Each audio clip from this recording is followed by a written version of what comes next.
Sadashivasamarampham Shankaracharyamadhyamam Asmadacharyaparyantam Vande Guru Parampara. Yeah, Karthik, shoot. Kaviji, if you don't mind, can I put them in the chat box because they're a little lengthy it is.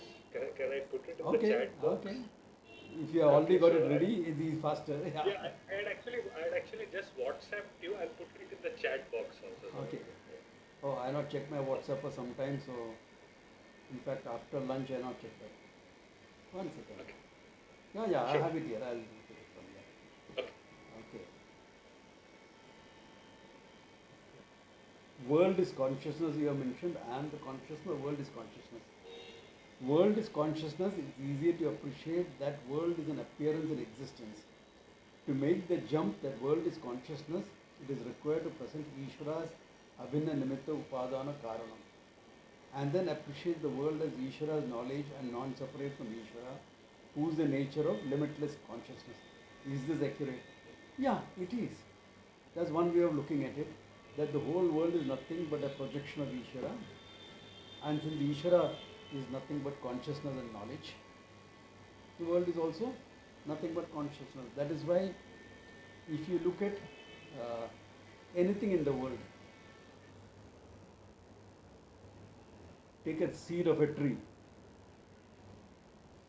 okay, banyan tree. Why banyan? Because the tree is huge and the seed is tiny. Banyan tree seeds are very, very tiny. The bigger seed is that of the coconut, I think. Because the whole fruit is a seed. So if you look at that seed, very tiny, like a mustard seed it is.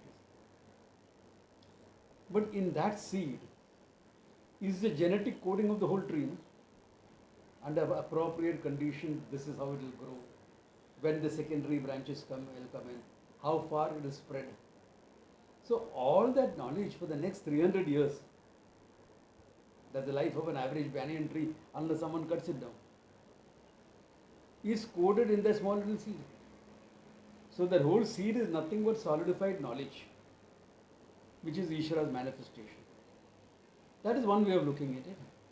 Another way of saying is, you take anything in the world, any object in the world, it will resolve into pure existence. And that existence again will become limitless. And I consciousness is also limitless. Therefore, there cannot be two limitlessness. Therefore, what is existence is nothing but consciousness. What you call as existence is from one standpoint the same consciousness from another. So that's another way of looking at the same thing. So all there is nothing but existence consciousness. All there is nothing but existence consciousness. That's it. Then the whole thing is resolved into it. That is why in me the consciousness is manifest, because I have a mind. Where there is no mind, the consciousness is not manifest. So that paradigm explains the whole thing completely. So either through Ishvara you go, or you go like this. Both ways will be taken care of. Yeah. Then second one, you had mentioned because I am consciousness, the Shastra says I am consciousness.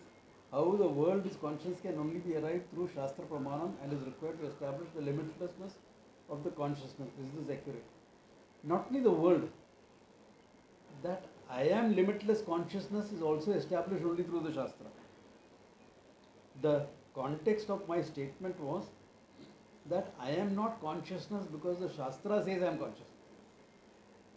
I am the limitless consciousness and the Shastra is doing the job of revealing it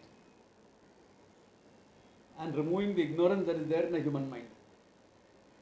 So that is the context of the statement. But to know the consciousness, whether the world or myself, that limitlessness, the limitlessness of the consciousness, that I am a conscious being is self-evident.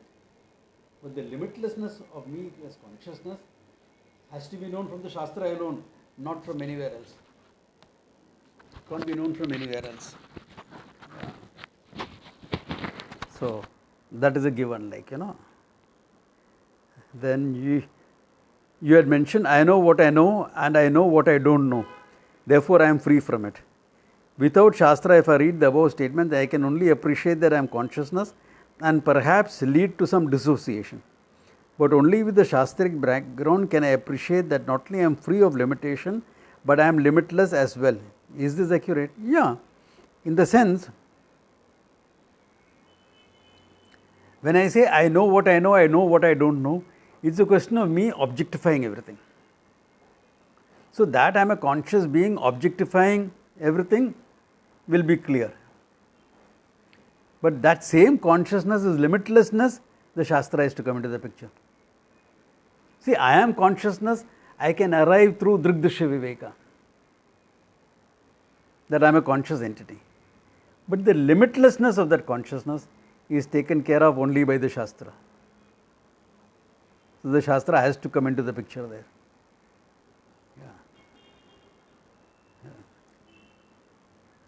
Thank you. But good, you've been doing a lot of thinking. That's good. Yeah.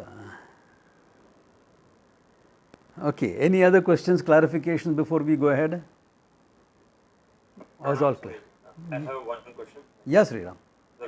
So, this last verse we covered last time, the last sentence of it, the Samadha Achala Buddhi.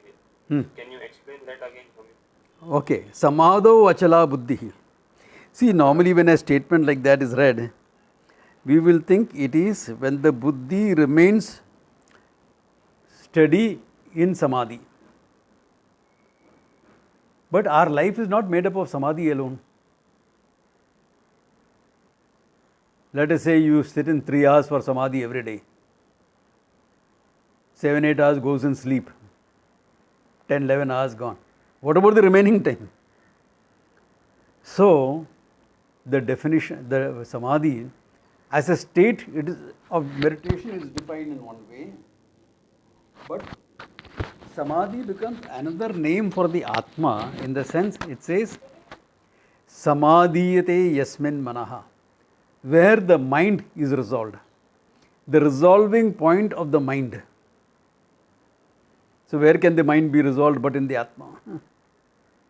Therefore, in the Atma, Achala Buddhi. Samadho Achala Buddhi means Atmini Achala Buddhi. In the Atma, your Buddhi is Achalam. That means what? You never miss sight of the fact of what you are, irrespective of what your life is about.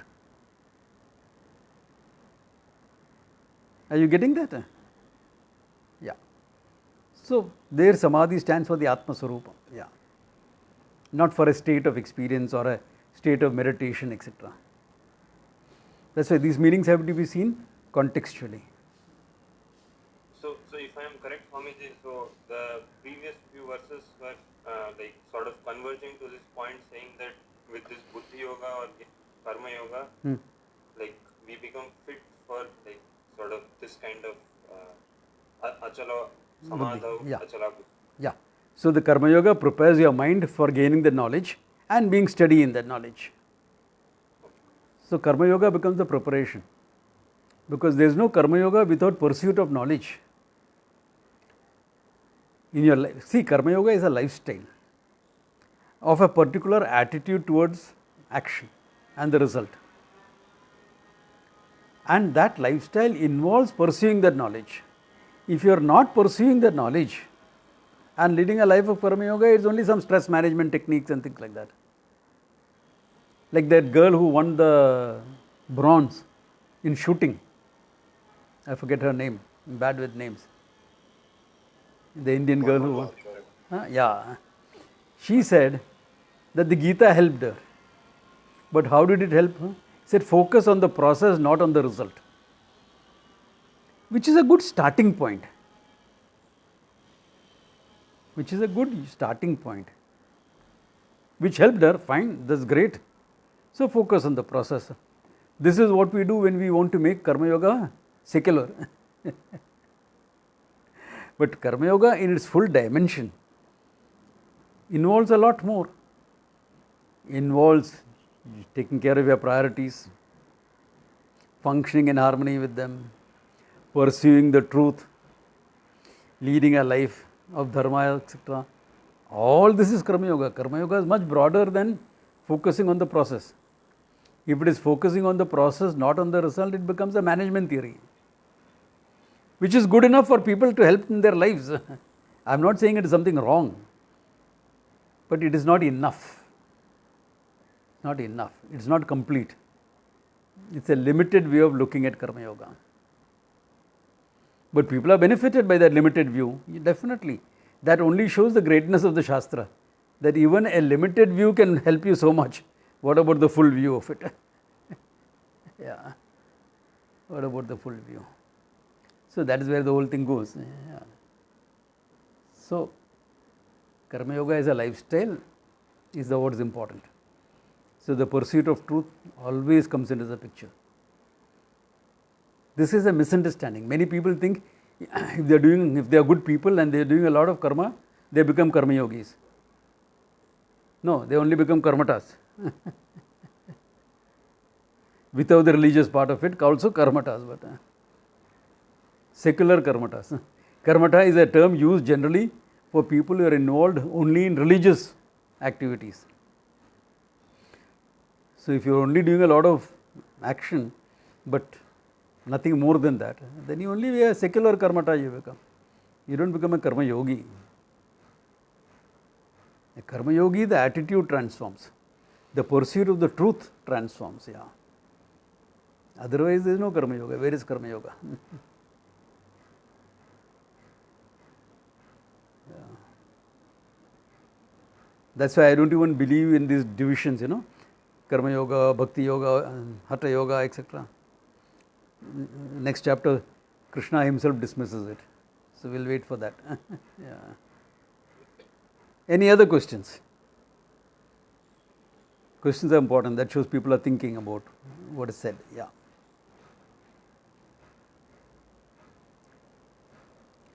Swamiji, I just wanted to ask you, keep using the word aupcharik. I don't quite understand the meaning of that.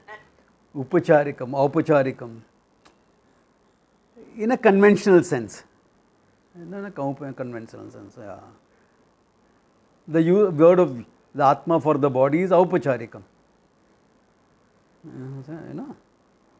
Self-love, for example, if you use the word in English, self-love. What is the self you are talking about? Body and mind. So the word self for the body and mind is aupacharikam. The conventional usage of the word. Yeah. Without going into all the Sanskrit intricacies. Yeah.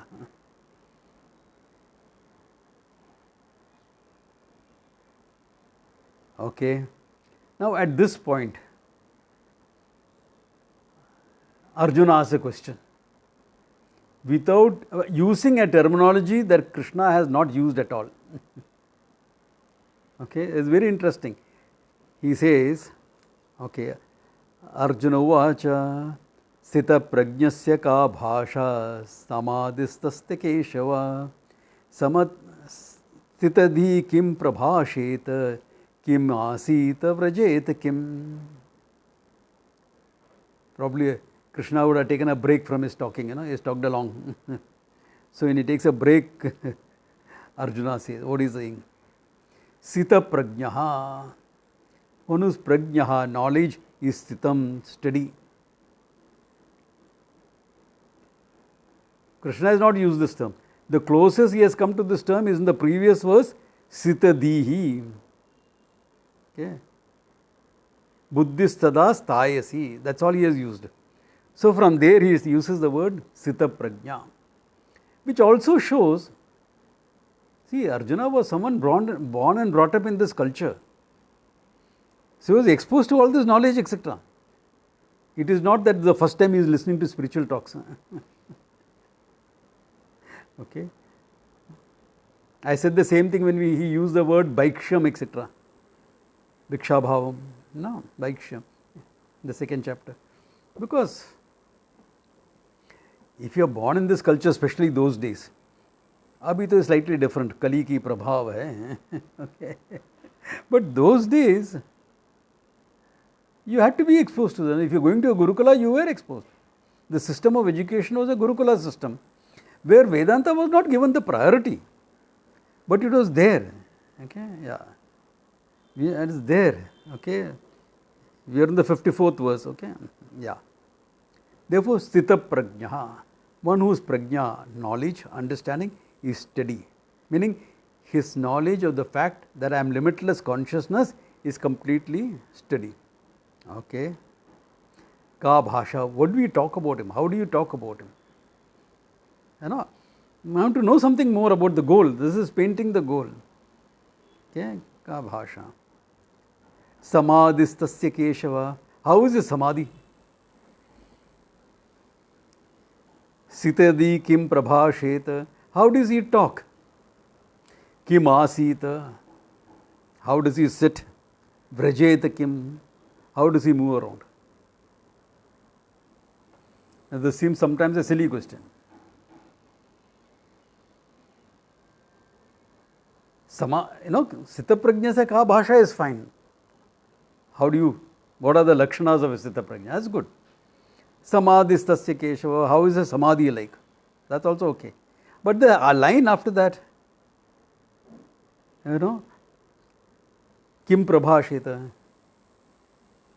he speaks very slow, deliberate. Very slow and deliberate. I have no hope. I speak too fast. Or he speaks so fast, because his mind is everywhere. No? So words also come out. Foolishness, okay? Kim Prabhashi. Kim Asita. How does he sit? Rock, straight, upright. Always in Padmasana. That generally are yoga teachers. Because Vedantins are very relaxed and comfortable, even when they take a class. Yeah. They are not ramrod straight all the time. Maybe a serviceman is like that. Okay, Kim Asita. Vrajeta Kim. How does he walk around? Measured steps. Measured steps raining in the potholes of Bombay. Halat ho jayenge. Or it could mean, is he always in samadhi? Because mind is rooted in Brahman. Is he always in samadhi? Kim Prabhasheta, does he talk? Or is he always in samadhi, he doesn't talk only? And Kim Asita, is he sitting around with people, etc.? Vrajeta Kim, does he go around meeting people? It could be that way also. That Kim can be used in both ways in Sanskrit. No? In short, Arjuna wants to know the lakshanas of a wise person. Okay? And Krishna elaborates it. Now Krishna could have dismissed the question also. He could have said, when you are wise, you will know. When your knowledge is rooted in this thing, truth, you will know. He could have said that. But it is good to paint a picture, not for people to judge others, to benchmark yourself. Because nothing that Krishna has said can be used to benchmark someone else. Because what do you talk about a wise person? Varieties. Because you can be a wise person irrespective of your background, irrespective of your culture, irrespective of your learning, irrespective of your profession. In Mahabharata, one of the wise person is a butcher. We are talking of ahimsa. He is a butcher. What about that? Yes. No. Wise person is saintly. Bhishma was a wise person. Anything saintly about him?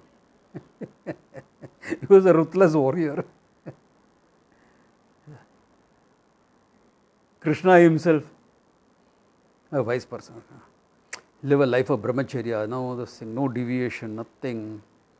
What about Krishna?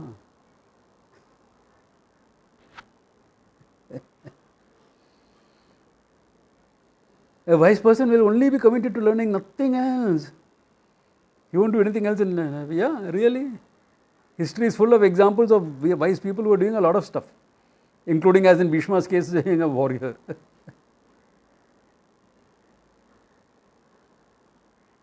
So, you cannot judge a wise person on this in terms of his background, etc. Okay. He should have been born into a Brahminical family, gone traditional wisdom. Then he will become a wise person. Should have led a life of Sandhya Vandanam ityadi, Agniotram ityadi, he should have done. Vyasa himself was not like that. He was a mlecha, outcast by birth. Illegitimate child between a rishi and a fisherwoman, young fisher girl. There is a huge age difference also between Parashara and Satyavati, Matsyagandha that time. So, what parameters are you going to use? You will be very traditional. There are hundreds of wise persons in India who broke all traditions. So much so that Shuka, Vyasa's son, writes a series of 8 verses called Shuka Ashtakam. And every sentence he ends with Ko Vidhi, Ko Nisheda. How can you prescribe that he should be like this or he should not be like that for a wise person? Ko Vidhi, what is to be done? Ko Nisheda, what is not to be done? How can you say that? Vyasa, son, Shuka writes that. Okay. So, conventional, unconventional, these are all the background that a wise person comes up. I have seen wise people who are orthodox. Why? The background was that. But didn't create a problem in their lives. They followed certain orthodoxy. They didn't insist that others follow it. Many of our South Indian Shankaracharyas are like that. Both Sringeri and Kanchi. In their personal lives, there's a little orthodoxy because they came from orthodox families and by 8, 10, 12 they were there in the Matha and they were brought up by all the Pandits around who are all highly orthodox. For them, orthodoxy is sometimes a problem. That's why they came. Yeah. So, they also follow their orthodox lifestyle. Yeah. If your background is unconventional, you will be unconventional. If your background is liberal, you will be liberal.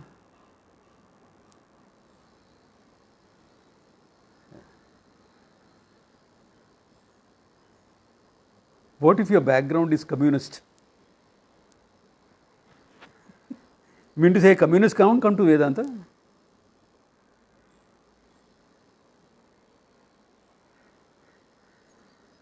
That anti-God will go, that much will go, because that's the problem. But the care, etc., in fact, will be genuinely communist, in the sense that care for the downtrodden, etc., will be there. But that anti-God, all that thing will go. Whether DMK people will come to Vedanta, I don't know. Many of them are devout people in private.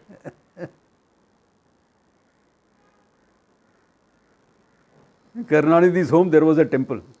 I think it is still there. Because his wife is still there. So she does puja every day.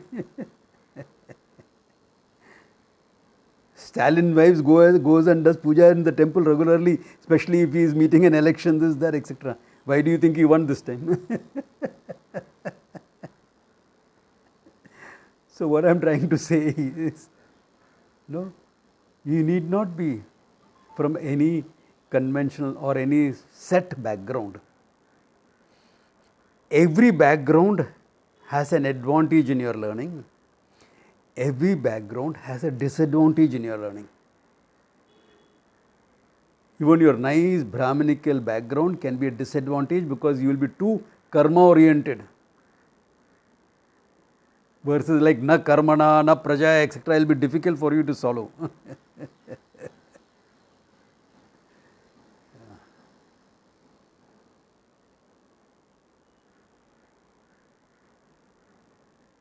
Yeah. So, Backgrounds are very, very different, okay. What about the rishis? Do you think all of them were vegetarians? Do you think all the rishis were vegetarians?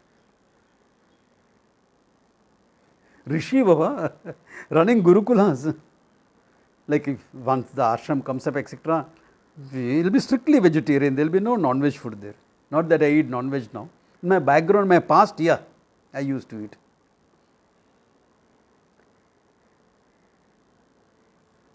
You remember this Vatapi Ganapati story? Where Agastya is called for a meal and the Rakshasa serves him his brother cooked. So obviously Agastya knew he was eating meat. Na?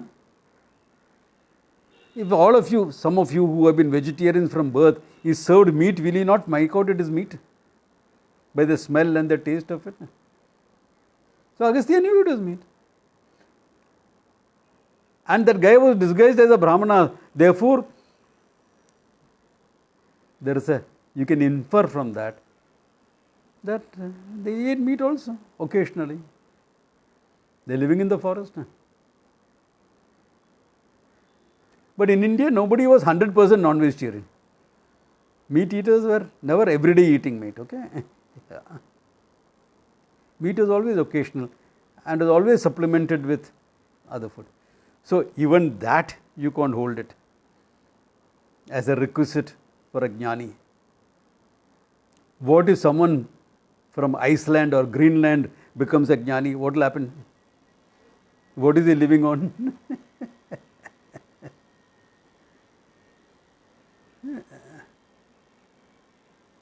So let your orthodoxy be shaken up. Why am I saying all this? Let whatever orthodoxy is there in you be shaken up a bit.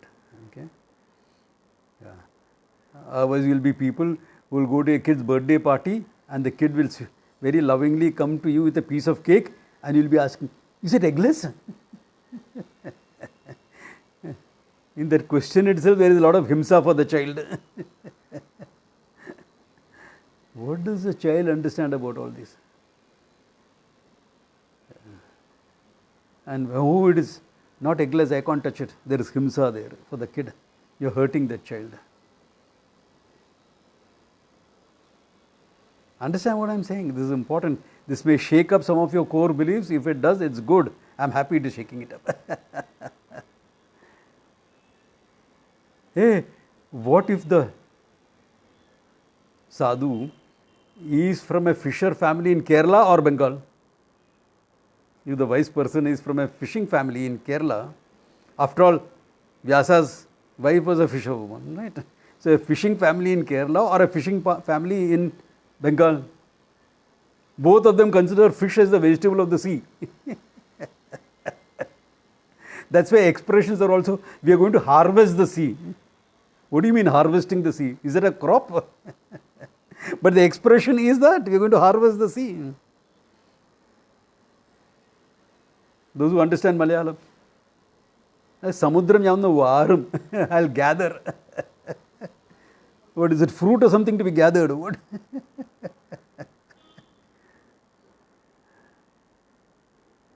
Oh, he is committed to ahimsa. Ahimsa paramo dharma. One idiot kept repeating that and broke up the country and was responsible for hundreds of riots in India. Partition.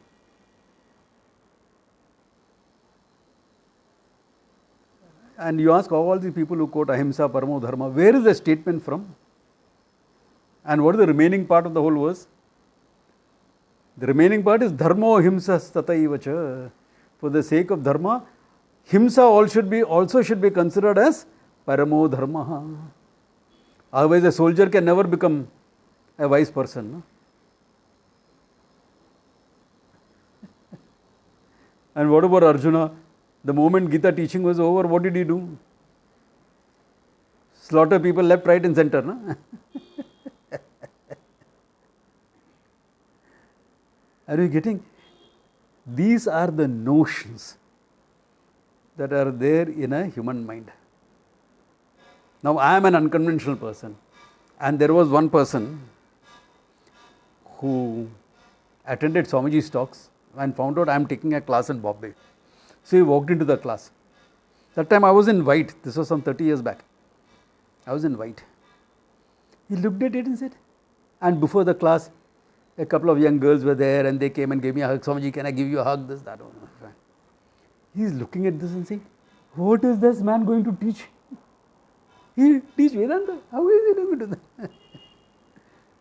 But he said, I'll give it a try. After all, he's Swami Dayanandaji's student, I'll give it a try. He sat down in the class and he's still with me, okay? Still studying all my advanced etc. He's a very good student. Are you getting the idea?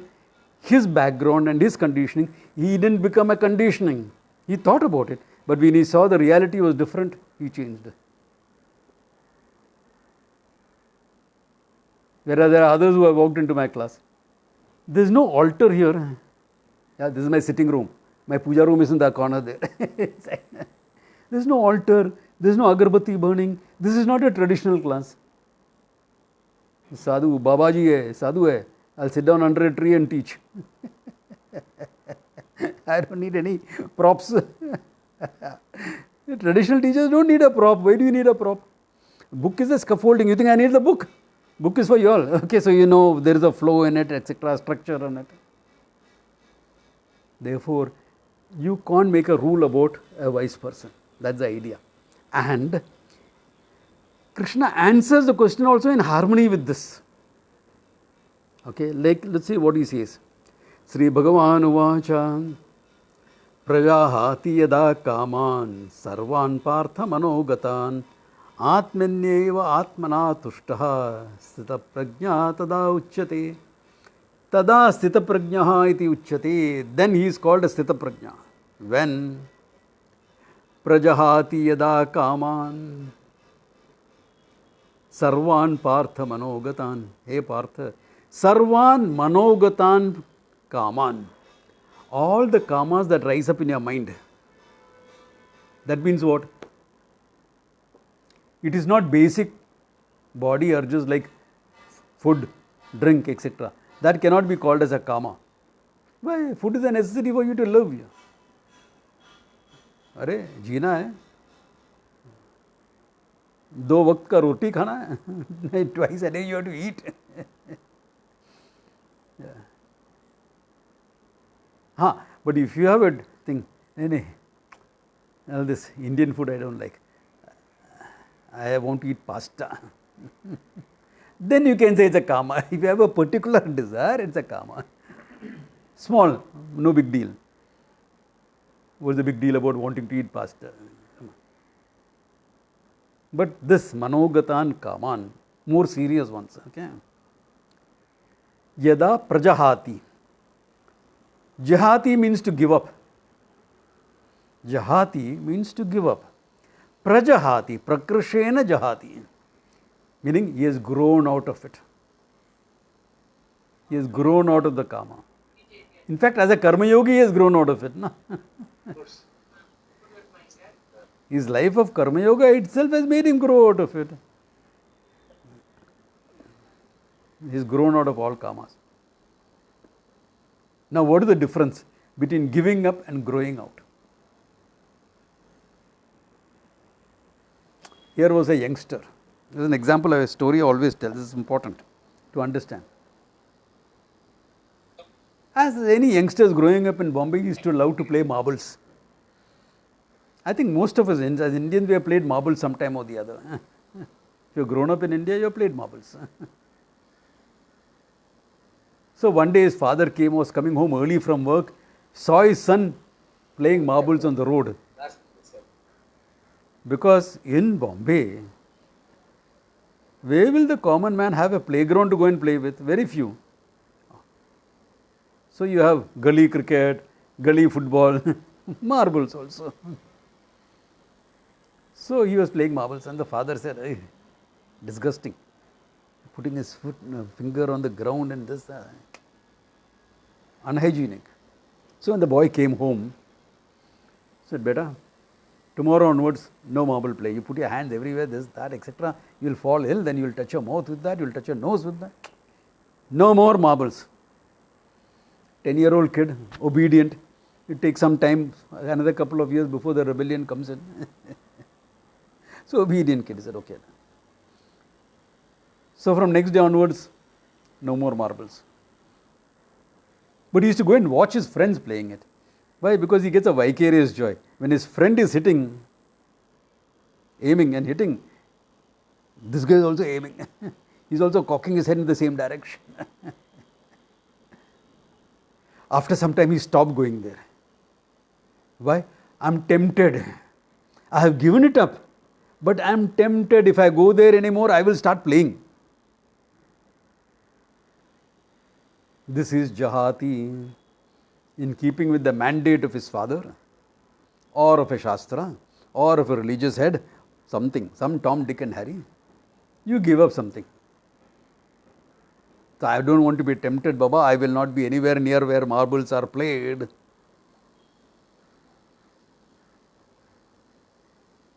And he grew up. Young college student. Now more about cricket and bikes and girls and things like that. What marbles now, eh? So one day he calls his nephew. Nephew is a 10-year-old, 8-year-old. Hey beta, this box has been lying in my cupboard for some time. This is for you. He opens it up. Mama, so many marbles. Yes, all for me, all for you. Now what is this? This is growing up. First was giving up as an act of will. Second one is growing up.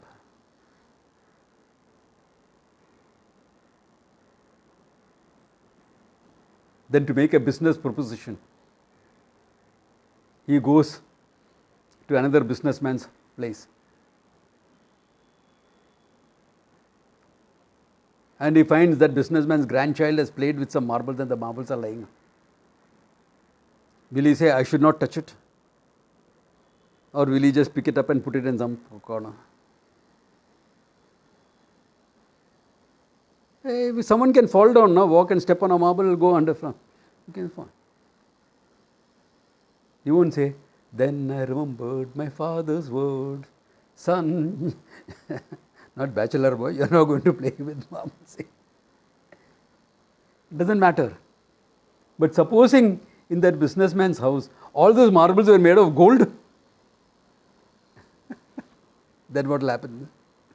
My God, golden marbles? Is he that rich?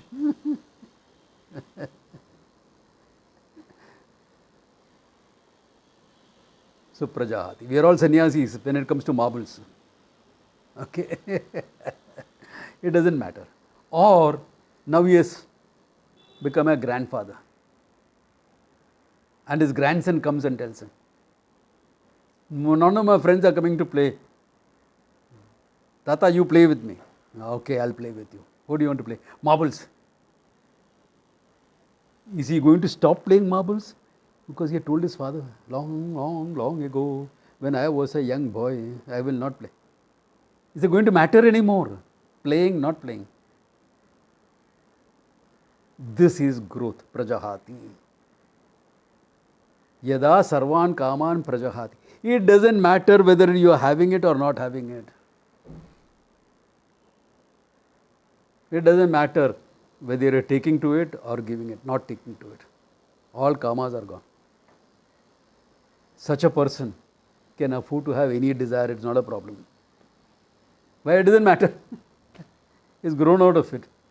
Therefore, sarvan manogatan kaman prajahati. How does he do that? Atmani atmanaha tushtaha.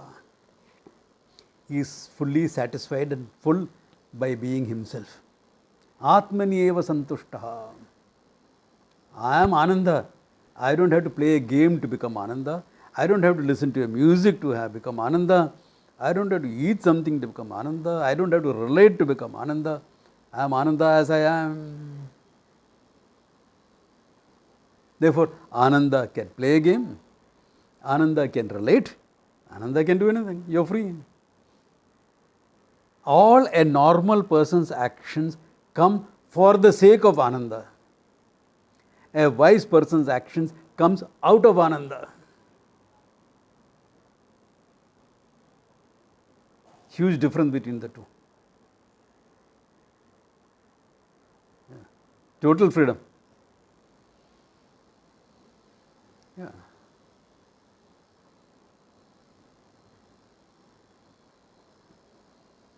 Therefore, Atmani eva Atmana tushtaha Sthita prajnaha tada uchyate. Then he is called a Sthita prajnaha because he has grown out of kamas. Their presence or absence doesn't make a difference. This is important. Their presence or absence doesn't make a difference. Otherwise, it will be like that story. I found it in some Ramakrishna Mission book or something. There was this great teacher of Vedanta. Okay. And his student wanted to check up whether he is really a great teacher or not. Idiotic. Do you know enough to check up? Okay. Anyway. So, he found a gold coin. And he put that gold coin under the teacher's pillow.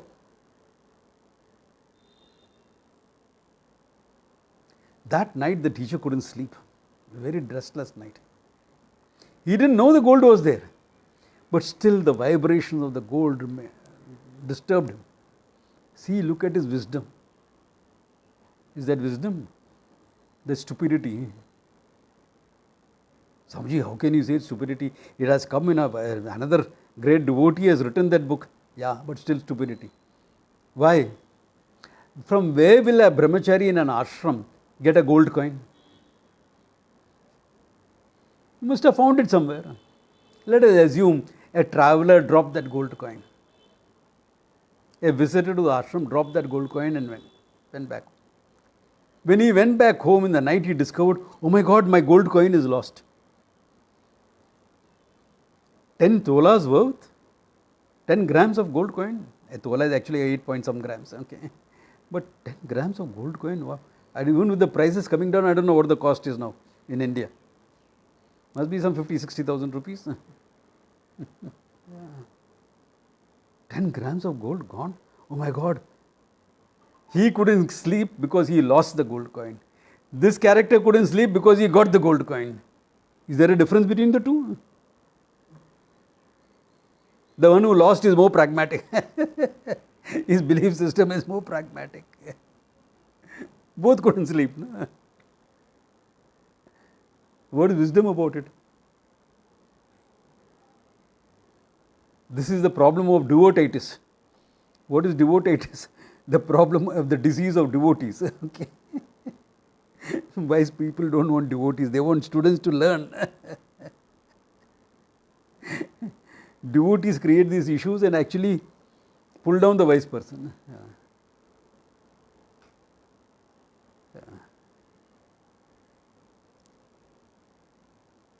Yeah. So, presence or absence should not make a difference. Will not should not. I shouldn't convert the teaching into should and shouldn't. Will not make a difference for a wise person. What does it make? Gold has a certain value, it's got a certain objective value for it. He will not have the subjective values. Now, supposing there is a gold lying around. Will you say the wise person, rehne de udhar, kya farak pada? No, take it and keep it safe. Why? There is an objective value to it. And the wise person appreciates that.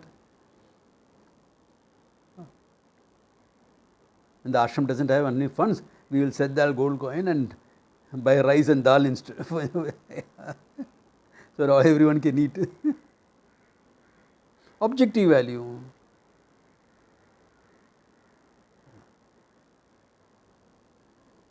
I will tell you another incident because I want you all to understand this well,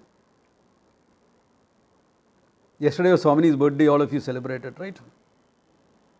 This is years ago, before she joined the ashram. She was a good student. And after the class, she used to come to the South Bombay class. After the class, she said, I want to ask you something. I want to chew your brains. I said, okay. I said, I have talked so much. I have been talking the whole day. I have taken a workshop also. So let's have a cup of tea. And so when you are walking towards the station, There's a small hotel, Udupi place where you could have a cup of tea. I was sitting down there having a cup of tea. And I found a sadhu walking up and down outside, looking at me, I was in this dress, all right. So when he stepped outside, he came straight to me, said, Maharaji, 50 rupiya dega? So I reached into my wallet.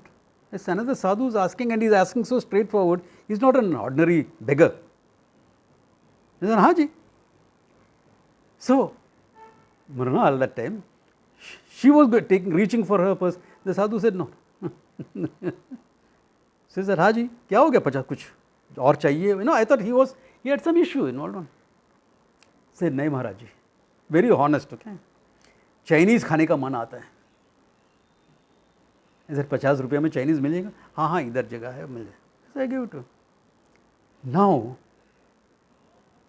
why am I telling this story? Because I want you to recognize his mindset. He is a person who, if not rooted in this truth, at least is on the marga. That much was very clear. He knows. And he knows another sadhu will understand him and not judge him. That also he figured out. That he will understand. That sometimes a fancy like that can come up. If it is fulfilled, fine. If it is not fulfilled, fine. Here the means, a person who is sitting in a hotel and having a cup of tea, obviously he has got the means. He will help me out. A fancy can be fulfilled. Not fulfilled, okay, it doesn't matter. Fulfilled, nice. There was a certain freedom in his approach to me, which I recognized, and he recognized he could approach me.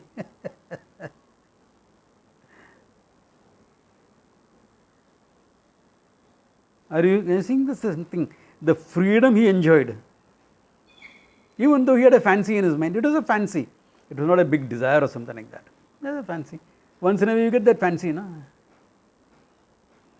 I also get a fancy. Yaar, both din hai. I just sat down doing nothing. Let me go and punch the bag. Arey, you gave away your punching bag. Acha. Okay, I'll put a pillow against the wall and punch the wall.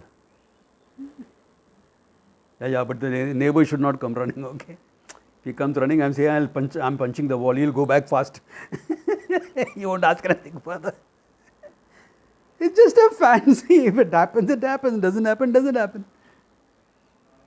Ki fark painde. Are you getting the idea? This is how it is. Yeah, a fancy can come.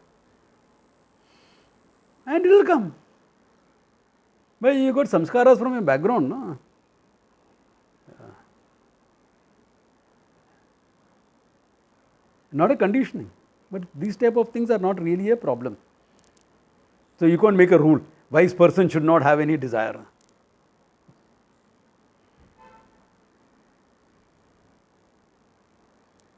Then a wise person should not teach also. Why? He is not supposed to teach. But I want to know. Go fish. You are the Atma, yaar. Someone comes to me. Swamiji, I'm this thing. Please teach me. Eh? What teaching? Who is there? Who is teaching whom? You are the Atma, I am the Atma. Nothing else. Go. Is a wise person supposed to behave like that?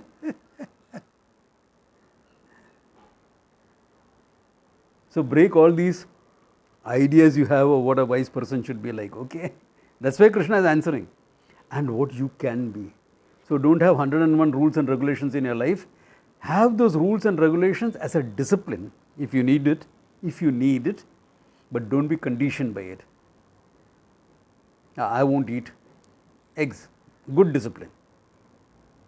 But if a kid comes with a birthday cake, chup chop, don't ask. Yeah, that's how you break the condition. No, I must teach the child the value of being a vegetarian. Why, you are Jagadguru or what?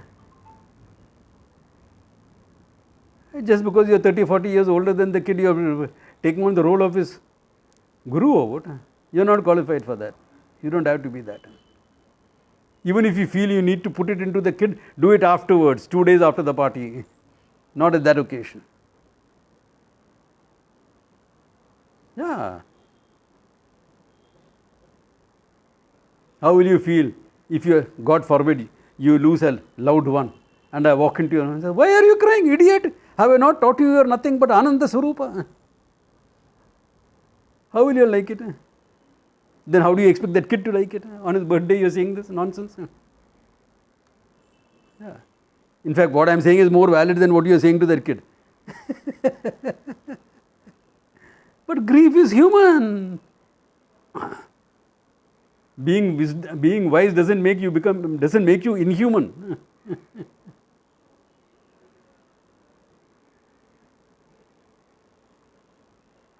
So it takes a big thing, okay, to understand that. And this is elaborating further in the next verse. He's saying, Dukkheshu anuvikna manaha, Sukheshu vigataspraha, Vitaraga bhaya krodaha, Sitidihi muniruchyate. Dukkheshu anuvikna manaha. There can be unhappy circumstances, no? Sorrowful circumstances. Yeah, circumstances are like that. Losing someone near and dear, etc. Anuvikna manaha. A mind that is not disturbed by that grief. He experiences it but is not disturbed by it. Wayanad tragedy. 400 people have died. Come on, yaar, dukkheshu. Anuvikna manaha. But the other extreme is also not. Stupid idiot, they are exploiting nature, they deserve it. That's also stupidity to say. Yeah, it is true, but that's not the time to say it. Anuvikna manaha. Or politicizing the whole issue. No. Anuvikna manaha. Dukkheshu. Sukheshu vigataspraha. In happy events, not being caught up by it. Not being caught up by it. Right? You can withdraw when you want. Happy event. Okay. You know, years ago, what got me thinking about what a wise person is many years ago, before I got into all this. I must have been, 15, 16-year-old. I read the story in Reader's Digest or something. It was the digest version. I read the elaborate version later on. About that Russian mystic called Rasputin. He was a great influence on the Tsar and everything. And the opening scene is describing a village party. Okay? There is a lot of music and dancing, and this huge man is dancing away. And a young pretty girl is taking beer around. So he takes up a beer and scoffs it down.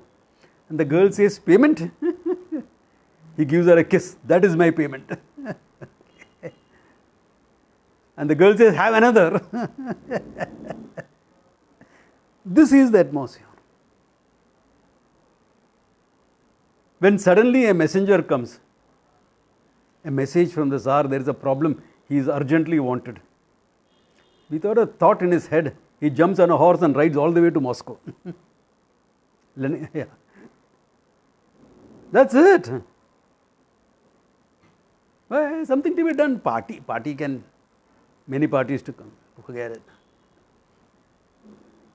Yeah. Someone is in need. I go. Immediate. Sukheshu anuvigna manaha. अरे let it wait ना, मेरा party है, कल सुबह आ जाता हूँ. कल सुबह will become afternoon because after all the drinking he has to sleep it out. So when I heard this, I said, this is correct, yeah, what a person. I mean, that the joyful thing is not holding him down. That time I took it, when duty calls, he's just vanishing like that. Nothing is holding him down. Hey, that's great. Even though Rasputin may not be a good role model to present as a wise person unless I want to break conditionings. Okay. Sukheshu anuviknamana. Yeah. Vita raga bhaya krodaha. Free from raga dveshas. And he is, as a Karma Yogi itself, he had grown out of it. It's completely free. Raga Dvesha is not there. The whole world is reduced to preferences. What is it that you prefer? Okay. Because you ask a South Indian Mahatma early morning, he's got up and finished whatever his morning thing is. Swamiji, he is from Kumbakonam, this Mahatma. Will you have lassi or will you have coffee? What do you think he will choose? The same thing you ask a Punjaban Mahatma. Maharaj ji coffee पीएंगे कि लस्सी? अरे जब लस्सी P सकते हैं coffee किधर से पीएगा? And the South Indian Mahatma complete 180 degrees turn. Does it mean it's a conditioning? Preferences. Whole world has come down to preferences. That's it. And preferences your upbringing and your background. That's all. Okay. Vitaragaha. Bhayam, fear. Dvaita dhi bhayam bhavati. In Dvaita there is definitely fear. Advaite abhayam siddhihi. In non-duality there is fearlessness. Why? There is nothing to be afraid of. What is there? Other than me, the consciousness, what is there? Of course, he will not be foolish. A car has lost control, driven by some youngster who is drunk. What is there for me to be afraid of? Nothing, but you better move aside if you want to continue on living on earth. Okay, Vitaraga Bhayaha, Krodha, anger.